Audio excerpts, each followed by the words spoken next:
Swayam Prabha. Digital India. Educated India.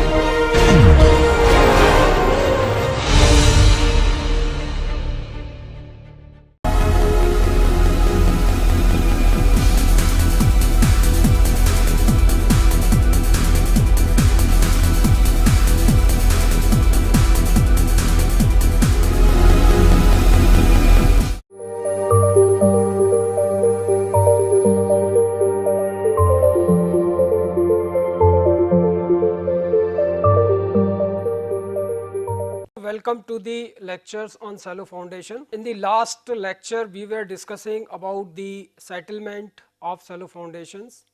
We discussed the detrimental effects due to the settlement of foundations, like if there is differential settlement, then there may be cracking, there may be angular distortion, and there may be tilting. And we have seen that leaning tower Pisa is the classical example of tilting. Now, we have also discussed about the type of settlement, and in that we discussed that the total settlement comprises of 3 settlements.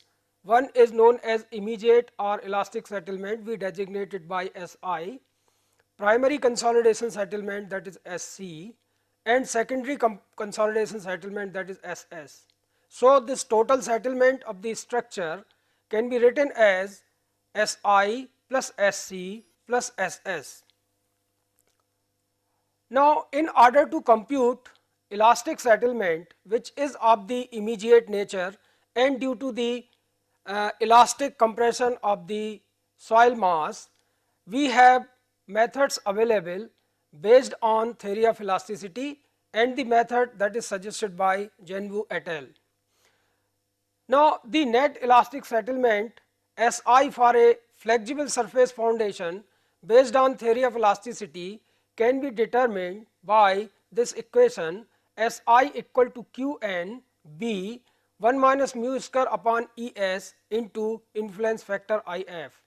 Now, here this Qn is the net load intensity at the level of the foundation, B is the width of the foundation, that is flexible foundation, then mu is the Poisson's ratio of the soil, and for different type of soils in different conditions different values have been suggested, or otherwise we can determine this value by triaxial test in the undrained condition.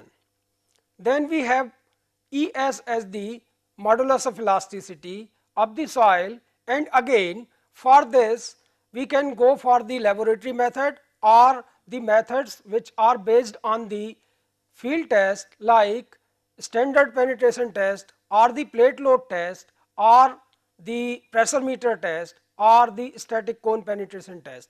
Various researchers have given values for Es, and those tables can be used, which we discussed in the last lecture, for estimating the value of Es. Then the influence factor, we know that due to the pressure distribution in the case of rigid foundation resting on clay or the flexible foundation resting on clay or on the sand, the pressure distribution varies, and hence the values of the settlement at the center of the footing, at the corner of the footing are different for the flexible foundation and for the rigid foundation, and also for different shapes of the foundations. So, these values have been suggested by various researchers and especially by Wowels, and those tables we have discussed in the last class, and we can use those tables for obtaining the value of If, and when we substitute all these we get settlement known as the immediate or elastic settlement. As we have discussed that in the case of sands, mostly the settlement is of the immediate nature, because the permeability of the sand is far greater than the permeability of clay, and hence whatever settlement takes place, that takes place immediately or during the loading itself. So, in that case this method is very useful and we can determine this immediate elastic settlement. This immediate elastic settlement can also be determined by method given by Genvu et al. let us consider a foundation as shown in this figure. It is placed at a depth of df below the ground surface, and the foundation is loading this soil by a load intensity of Qn on the area or the strip of footing that is of the dimension b, and there is a compressible layer that is of the depth z, and below that there is an incompressible layer. Then the elastic settlement can be given as Qn into B mu 0 mu 1 upon Es, where mu 0 and mu 1 are the parameters which can be obtained by the charts provided by Genvu et al. Now, this mu 0 is a function of df by b, whereas mu 1 is the function of h upon b for different shapes of footing like square footing, strip footing, circular footing and rectangular footing. So, using that chart we can obtain value mu 1, and then when we substitute in this equation we get elastic settlement. Now, in order to determine consolidation settlement, we use the data obtained by the consolidation test or odometer test. Now, as you must have learned in the soil mechanics course that the consolidation settlement of saturated compressible stratum occurs due to expulsion of pore water on account of gradual dissipation of excess pore water pressure induced by an imposed total stress. In one dimensional compression, change in thickness delta H per unit of original volume H of the stratum is equal to the change in volume delta V per unit of original volume. So, using this data, what we can do, we can obtain the parameters and then we can calculate consolidation settlement. The change in volume is a consequence of decrease in the volume of voids, that is void ratio delta E, as volume of soil solids remain unchanged, and the change in volume takes place due to readjustment of the particles. As water escapes out from the voids, these soil solids are readjusted and we get a compression. Now, in order to determine the consolidation settlement, the steps involved in the consolidation settlement are as follows: determination of subsoil profile, collection of suitable soil samples from different locations and depths, and determination of required soil parameters by laboratory tests. So, what we do, if we want to determine consolidation settlement of a compressible layer, we will have to first get the profile, subsoil profile of the area. Now, for that what we do, we go for boreholes, we advance boreholes up to the required depth, and then we collect undisturbed and disturbed samples, and on undisturbed samples we conduct consolidation test and obtain the consolidation parameters which are required for the calculation of settlement. Then once that strata is known, and if we know the load which is applied by the footing onto the subsoil, we can also determine the pressures in the consolidating layers, and then finally we calculate the consolidation settlement. Once we have the knowledge of soil profile, location of water table and index properties of different strata, the initial effective stresses due to overburden at the mid depth of individual layers can be very easily calculated for the simple static case of hydrostatic pressure. In the last class, we also discussed the methods to determine the stresses at different levels due to the foundation loading.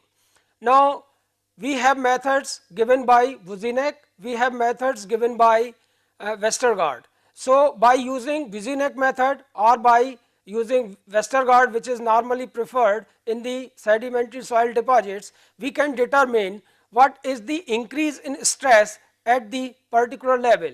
Now, this particular level normally we consider at the mid depth of the consolidating layer. Now, there is an approximate method given that is known as 2 vertical is to 1 horizontal distribution of pressure, which we discussed in the last lecture.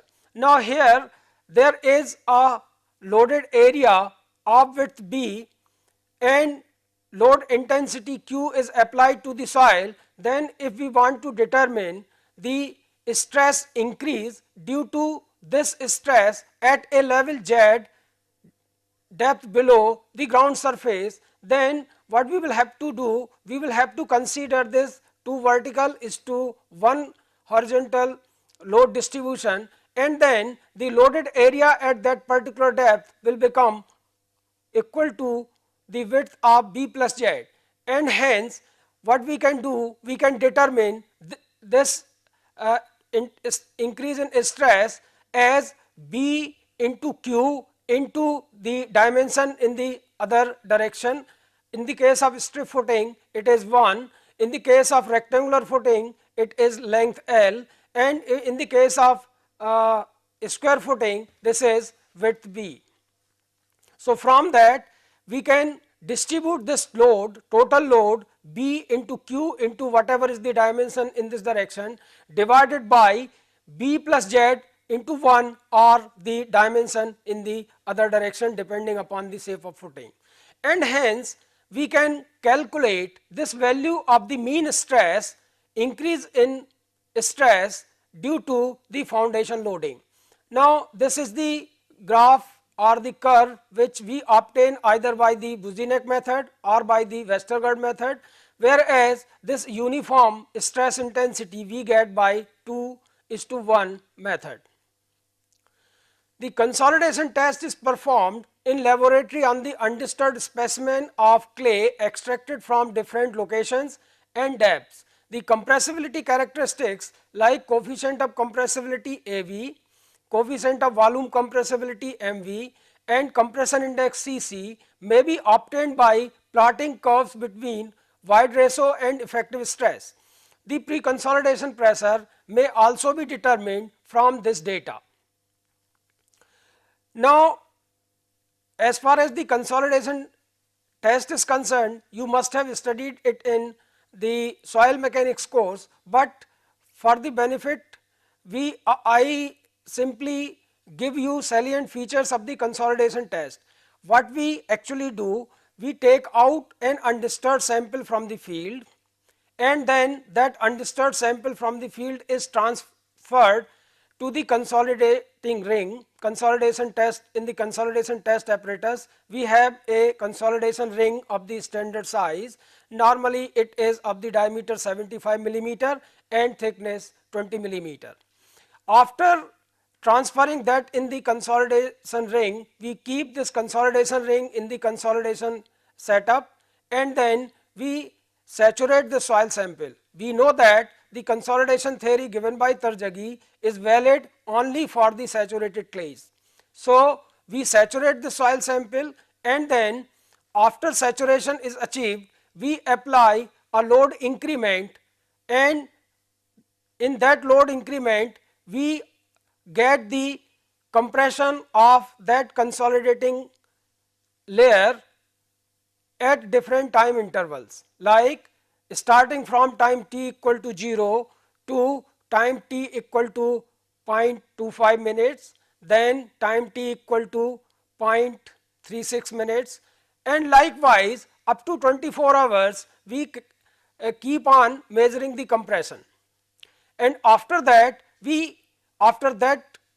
compression is achieved, we increase the load intensity to another load increment, like we go as 50 kilonewton per meter square, then 100 kilonewton per meter square, 200 kilonewton per meter square, 400 kilonewton per meter square, 800 kilonewton per meter square, and if required 1600 kilonewton per meter square.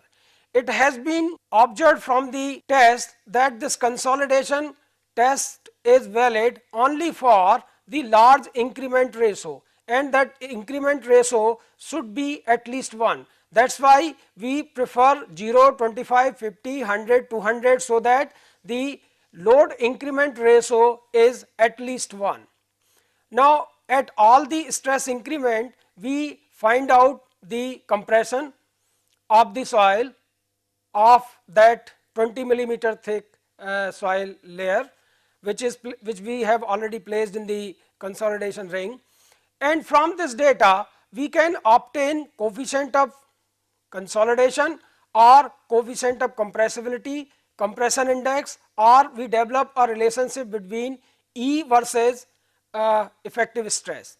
Now, in order to determine value of E, there are two methods available. One is known as height of solids method, another is known as change in White's ratio method.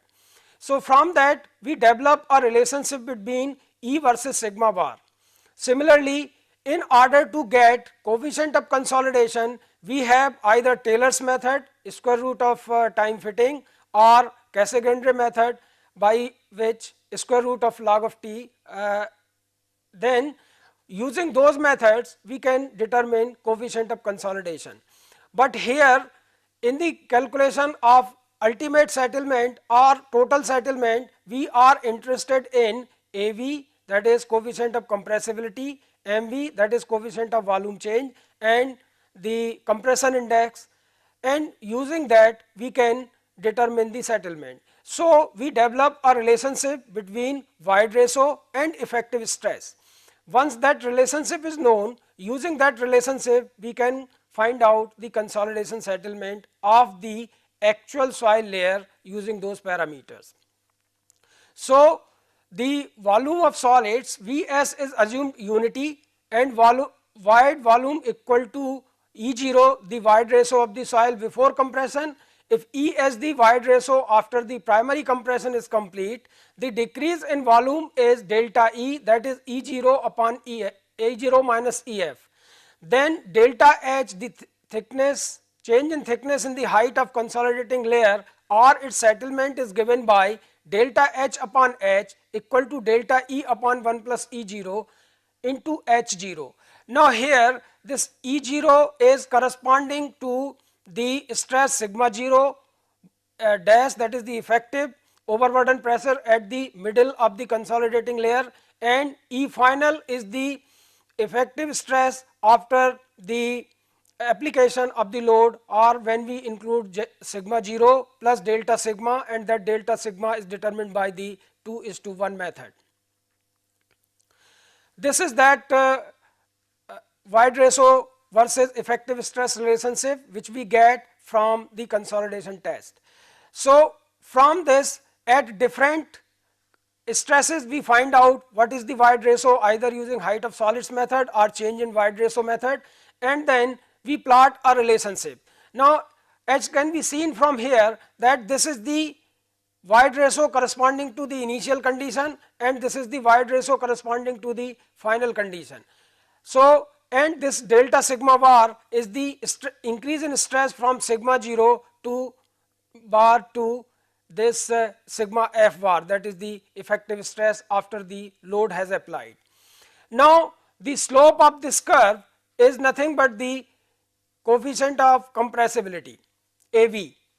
Now, for the stress range which are encountered in field, what we can do, we can consider this segment, the change in void from this to this, that is equal to delta E divided by delta sigma bar or the delta sigma dash effective stress. We call it as the coefficient of compressibility, and from that coefficient of compressibility we can determine the settlement.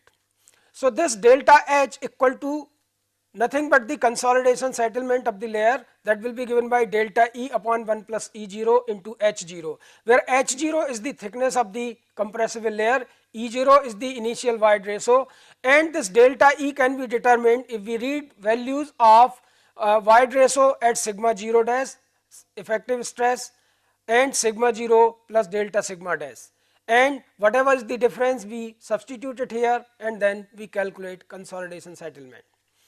Now, from this E sigma dash curve, arithmetically the slope of the curve for the pertinent stress range, that is the coefficient of compressibility AV, can be used in the settlement computation. So, this AV is delta E divided by delta sigma dash. So, this delta E can be written as AV into delta sigma dash. Now, when we substitute in this equation, we will get SC equal to AV upon 1 plus E0 into H0 delta sigma dash. The term given below is known as the coefficient of volume change or volume compressibility, that is coefficient of compressibility divided by the initial volume 1 plus E0. So, this AV upon 1 plus E0 is MV, and that is equal to delta E upon delta sigma dash 1 upon 1 plus E0. Now, from this we can get this delta E as MV into delta sigma dash 1 plus E0, and when we substitute here in the consolidation equation, then this SC equal to MV H0 delta sigma dash. So, this expression can also be used to determine consolidation settlement. This particular data of which we obtain from the consolidation test can also be plotted in different form, in the form of E versus log of sigma dash curve, and this one such curve is shown here. Now, from here when we start that consolidation test, at different sigma dash we obtain value of E, and we keep on plotting these values. Now, it is possible that after a particular stress has reached, we can unload this and we allow this soil to expand, and that expansion curve is shown by this line. It can be seen from here that it does not follow the path of the compression curve. So, this is the expansion line. There will always be permanent displacements or deformations which take place due to readjustment of the particles. So, only elastic compression or the elastic rebound we obtain here when we unload it, and after unloading it we can again reload by the same intensity of load, and then we plot the E log sigma bar curve. You will find that after this particular pressure has reached at the pressure more than this, the shape of the curve or the nature of the curve, it merges with the nature as if the soil has not been unloaded. So, here I am trying to explain the difference between the normally consolidated soil and the over consolidated soil. Now, this is the curve for the normally consolidated soil, and normally consolidated soils are those which have never experienced a pressure which is existing at present. Now, in this particular case we can see, if we have the load, the void ratio and sigma bar curve for a particular soil, then this particular soil has already experienced a load corresponding to this particular stress. Now, when we unload it and when we reload it again, then we can say that this particular curve from here to here belongs to the over consolidated clays, and after that it merges with the normally consolidated clays. So, over consolidated clays are those clays which have been subjected to the pressure intensity larger than the present pressure intensity.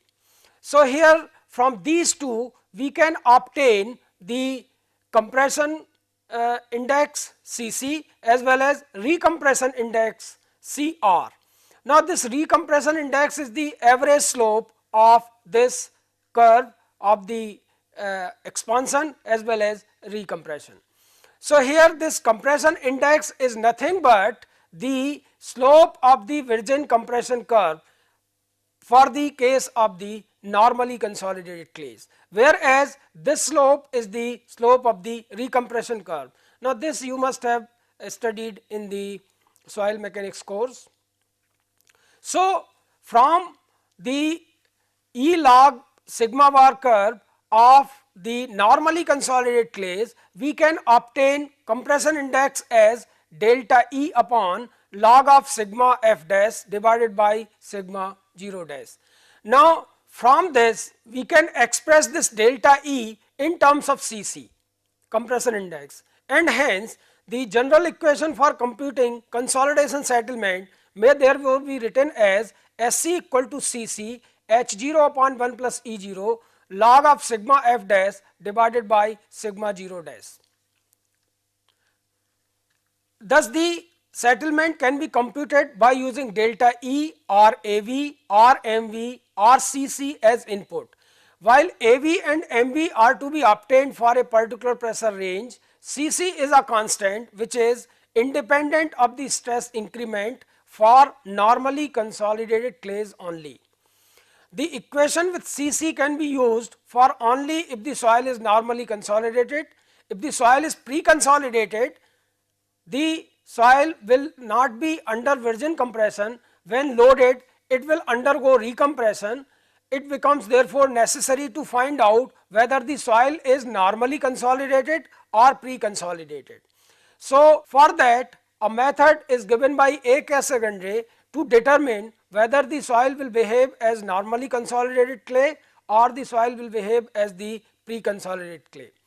So, from the same E sigma bar log of sigma bar curve, we can obtain the pre-consolidation pressure or over consolidation pressure and then decide whether the soil will behave for that particular stress range as the normally consolidated or the pre-consolidated clay. Method is very simple. Now, once we plot that E log of sigma bar curve, now from in this curve we find out a point which has the maximum curvature, and from that point, let us say that point here is point A. We draw a horizontal line and a tangent is drawn to this E log sigma bar curve from this point A. After drawing this tangent, we obtain the angle between the horizontal and tangent. Now, then we draw an angle bisector of this angle passing through point A. Now, we have this as the angle bisector. Then we extend the straight line portion of the normally consolidated soil, and when we extend it back, wherever it intersects the angle bisector, that is the point corresponding to pre-consolidation pressure or over consolidation pressure, that is sigma C dash. Now, the soil, if the pressure range is on this side from here to sigma C bar, the soil will behave as the pre-consolidated clay, and for the pressure range more than sigma C bar, it will behave as the normally consolidated clay. So, in this range we will have to use coefficient of recompression, whereas in this range we will have to use coefficient of compression to determine consolidation settlement, and that may become more clear by the next explanation. Once pre-consolidation pressure sigma C dash is known and it is found to be greater than sigma 0 dash, which means the soil is pre-consolidated. A further check to see if sigma C dash is greater than sigma 0 dash plus delta sigma dash is made. If sigma C dash is indeed greater than sigma 0 dash plus delta sigma dash also, the entire stress range is in the pre-consolidation zone, and the settlement is computed by substituting coefficient of recompression CR or recompression index in place of CC. The recompression index is the average slope of the recompression curve of E versus log of sigma dash curve. Now, here again the same slide is projected. Now, this can be made more clear once we get sigma C dash bar pre-consolidation pressure. So, if sigma 0 bar is less than this, it means this is in the pre-consolidation range, and sigma 0 bar plus delta sigma bar again that is also less than this, it means this total stress range is less than sigma C bar, and hence this is the case of pre-consolidated clay. Then the settlement is given by SC equal to CR H0 upon 1 plus E0 log of sigma 0 bar dash plus delta sigma dash divided by sigma 0 dash. Now, when the increase in stress extends beyond the pre-consolidation pressure into the virgin compression region, the settlement is determined in two parts. Now, let us consider another case. This is sigma c bar, that is the pre-consolidation pressure, and sigma 0 bar is less than sigma c bar. So, the original overburden pressure or initial overburden pressure is less than pre-consolidation pressure. But when we apply a load intensity of delta sigma bar at that middle of the clay layer, then if sigma 0 dash plus delta sigma dash becomes more than sigma c dash, then it is in the range of the normally consolidated clay. So, in such cases the settlement is determined in two parts. Either we can find out the change in void ratio from sigma 0 bar to sigma c bar and substitute in the settlement equation, we will get settlement of this particular layer. We substitute this as delta E1, and in the next part from sigma c bar to sigma 0 bar plus delta sigma dash, we get this delta E2, and for both these we can calculate settlement, and then when we sum up we get the settlement of the consolidating layer.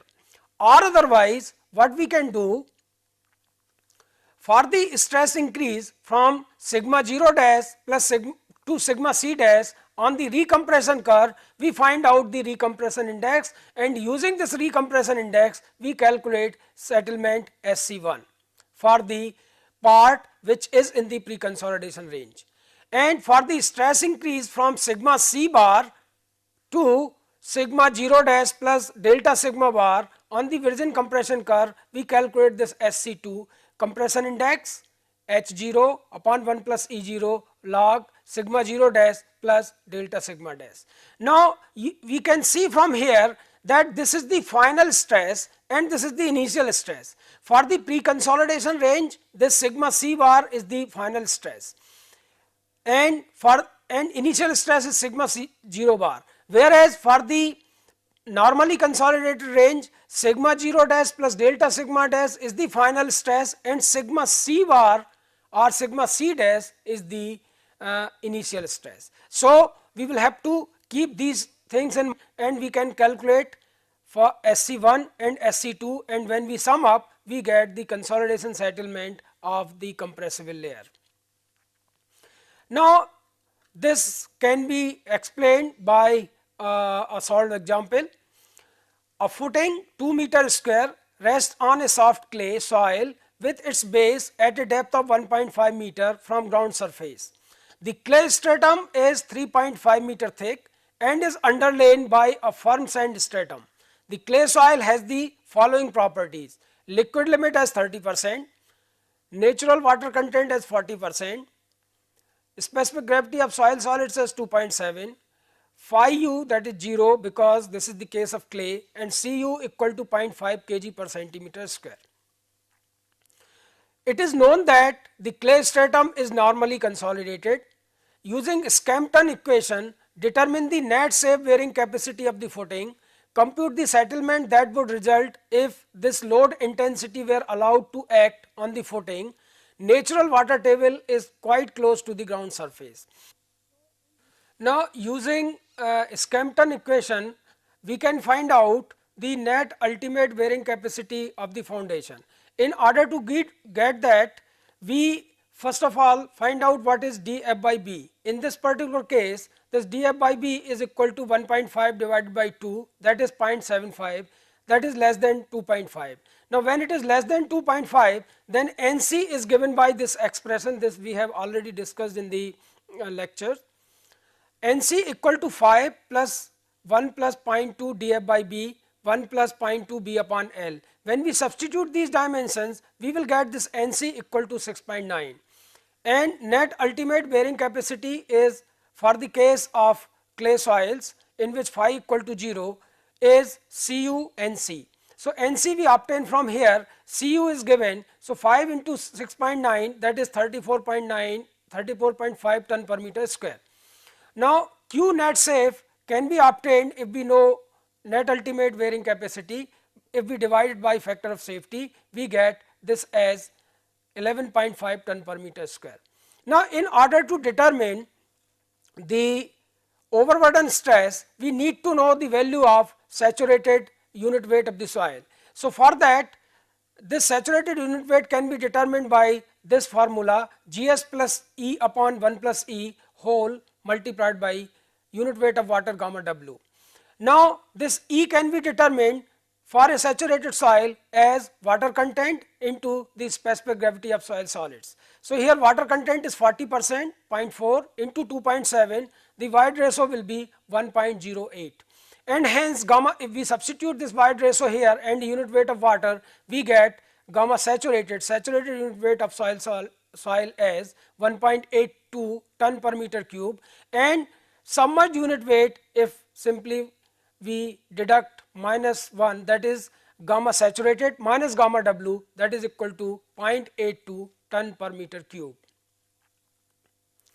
Now for a normally consolidated clay, SC will be given by Cc H0 upon 1 plus E0 log to the base 10 sigma 0 dash plus delta sigma dash divided by sigma 0 dash, where this compression index can also be determined by empirical correlation, which says that Cc equal to 0.009 WL minus 10. So in the absence of the consolidation test data, there are many correlations given by various researchers, by which we can determine compression index also.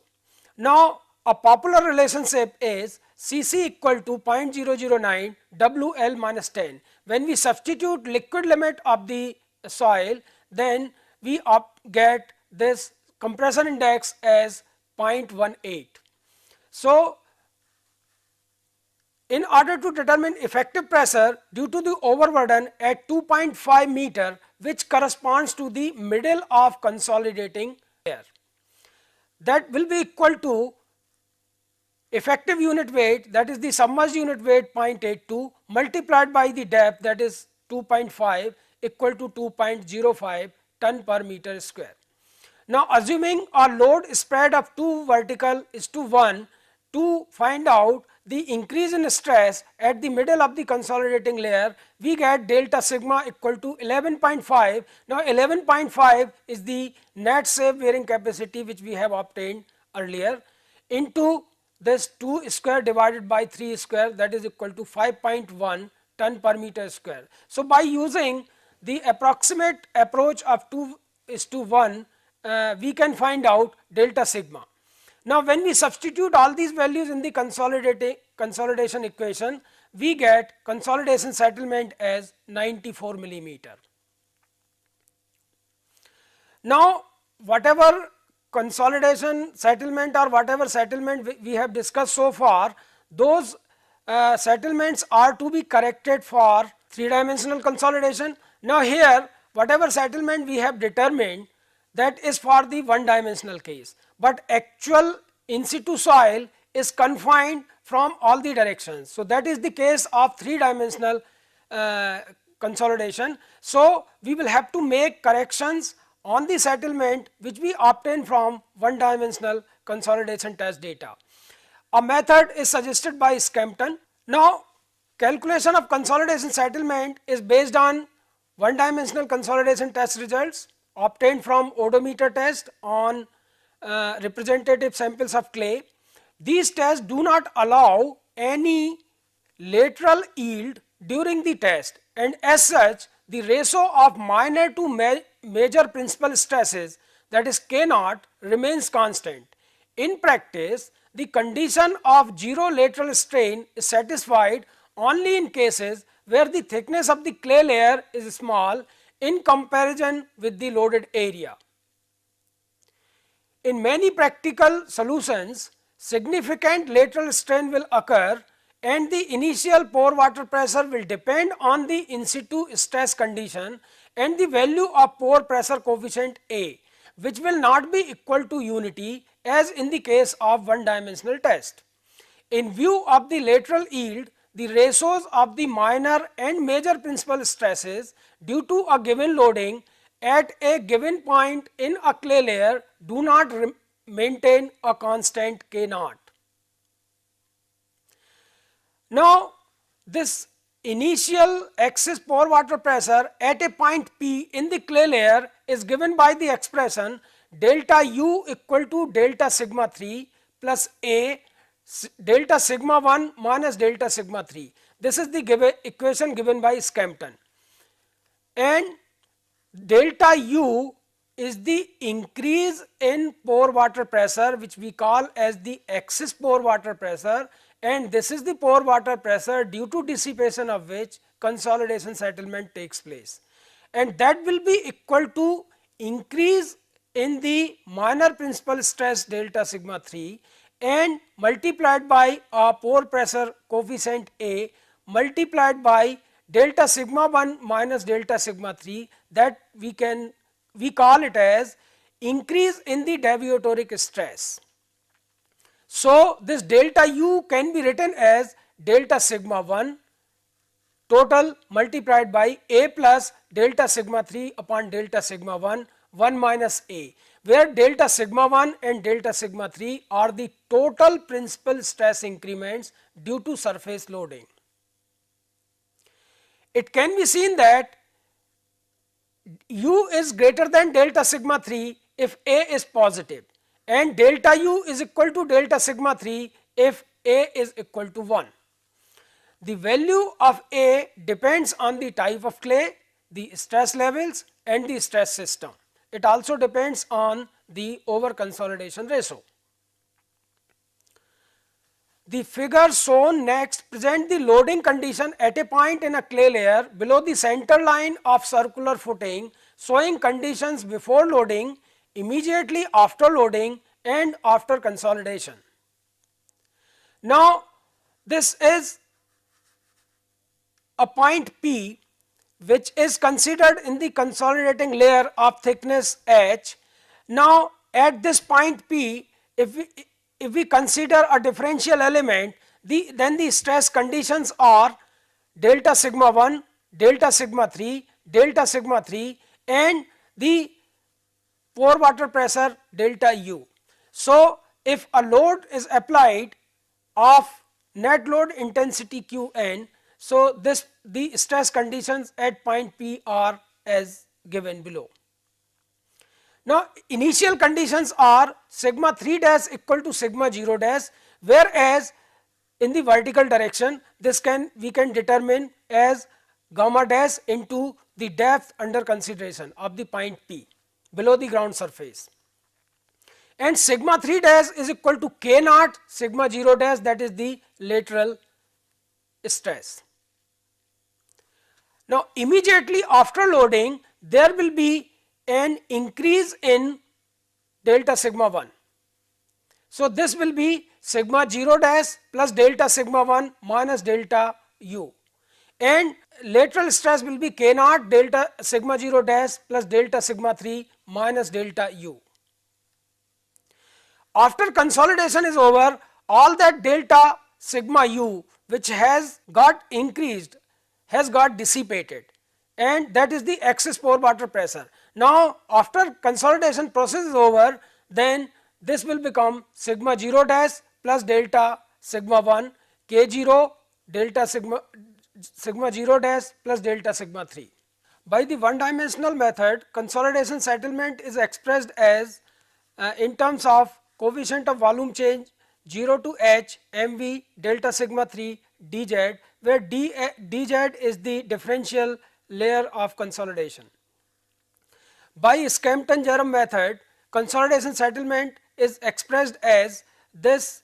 In place of delta sigma we substitute this as delta U, and it will be equal to 0 to H mv delta sigma 1 A plus delta sigma 3 upon delta sigma 1 minus A into dz. A settlement coefficient mu is used such that SC equal to mu into SOC, which we determine from the method.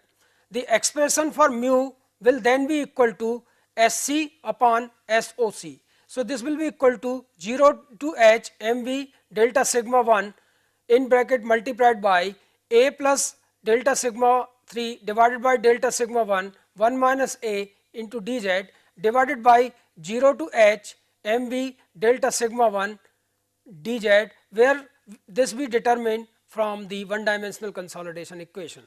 It can be assumed that mv and A are constant with depth.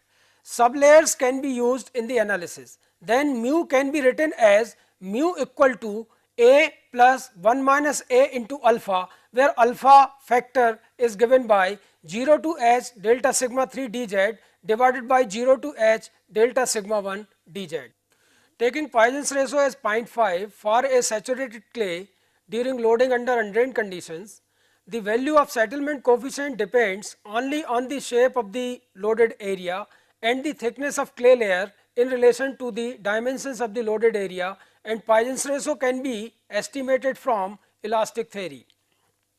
The value of initial axis pore water pressure delta U should correspond to the stress conditions. The use of a value of pore pressure coefficient A obtained from the results of a triaxial test on a cylindrical clay specimen is strictly applicable only for the condition of axial symmetry, that is for the case of settlement under the center of a circular footing. However, the value of A so obtained will serve as a good approximation for the case of settlement under the center of a square footing using the circular footing of the same area. Under a strip footing, plane strain conditions prevail.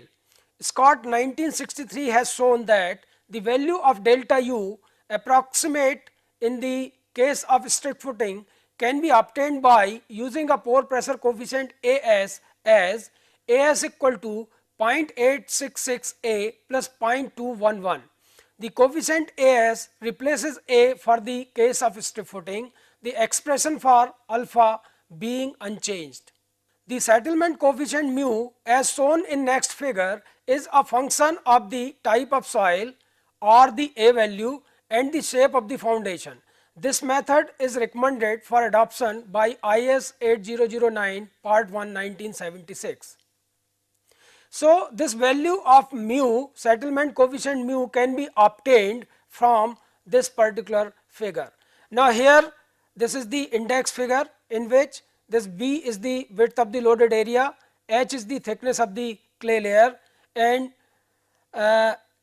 pore pressure coefficient A is given here ranging from 0.2 to 1.2 for various clays like over consolidated clay from here to here, for normally consolidated clay from 0.45 to 1, and for very sensitive clay 1 to 1.2. Now, this settlement coefficient is a function of the ratio H by B. So, these are given for different values of H by B. This settlement coefficient is also a function of the shape of the footing. So, for a circular footing, these are solid lines are for the circular footing and dashed lines are for the strip footing. So, this particular chart can be used to determine value of the settlement coefficient mu for different values of over consolidation pore pressure coefficient A.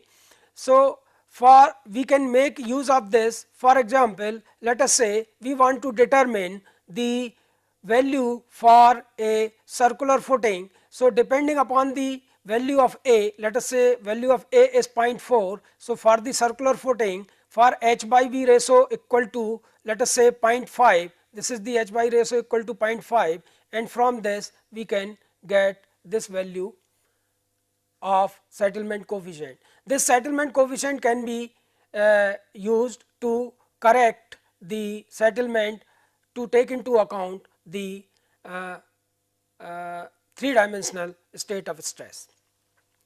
So, in today's lecture I have tried to explain the methods to determine consolidation settlement, and then this consolidation settlement is actually for the one dimensional consolidation condition, whereas in situ conditions are always 3-dimensional. So, we will have to make corrections for 3-dimensional state of stress, and I have discussed this method given by Skempton to find out the coefficient of settlement, that is the settlement coefficient mu for different shapes of footing and for different value of h by b ratio. And if we know the value of A, we can get this settlement coefficient and the settlement can be corrected. In the next lecture, I will further extend different other corrections which are used in the settlement, one-dimensional consolidation settlement, and then finally how to obtain the settlement of the structure. Thank you.